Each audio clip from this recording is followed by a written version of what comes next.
I'm Sarah from The Upcoming. Such a pleasure to speak to you. And you could begin with a brief intro to The Great Escaper. What can people expect when they watch it? Well, I'm hoping they'll get quite a lot out of it. There's a lot of fun, there's a lot of wit, but it's also deeply poignant and sometimes highbrow. A lot of real moving elements of the story. By the end, I think you need to be prepared to be quite moved. Every time I've seen it, I have to be careful. Well, I know what's going to happen, not to choke up. So it's very powerful. And what was about Bernard Jordan's story that was so compelling to put on the big screen? And when you first read that script, that you thought, I really need to help tell this story?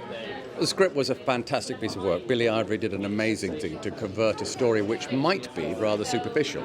It could be a slightly cheesy coffin dodger story of an old fellow who does something plucky, and that is part of it, but actually he takes it much deeper, and he finds something so powerful and resonant without it being sentimental. And I had a connection with that. My father, being a soldier, never talked about his experiences. So that kind of repressed emotion seemed such a powerful energy in the story, and it made it very attractive for me to direct. And this incredible cast you put together, not least at the centre of it, Sir Michael Caine, Glenda Jackson, obviously very poignant. In retrospect, to know it was her final role. Did you know from the beginning you were going to get them on board? And seeing how they came alive on the screen must have just felt so special. Oh, it was such a treat. I mean, I can't imagine a better cast. You try to cast an old soldier, and Michael was a soldier. Michael was this working class fellow with the same mischief, the same wit, the same charisma as Bernie. And Glenda has this power that Rini, the character she plays, who steers the story in many ways and kind of supports him, more than supports him, she wraps him in her love.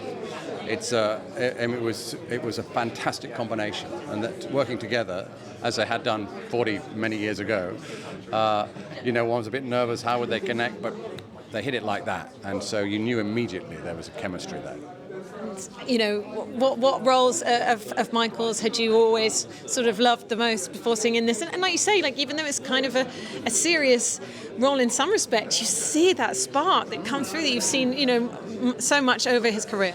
No, he's always got a twinkle, Michael, whether it's The Italian Job or Alfie or whatever, but also he can go to Get Carter. Oh, what a fantastic movie that is. Zulu. There are so many films. It's kind of, he's almost like the directory of the decades.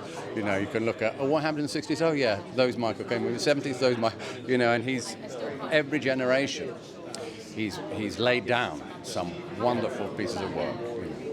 And what do you hope people will take away? Because obviously, like you say, not over-sentimentalising it, but that there is a love story there, and there are some real issues. How do we treat our military? How do we treat them then? How do we treat them now?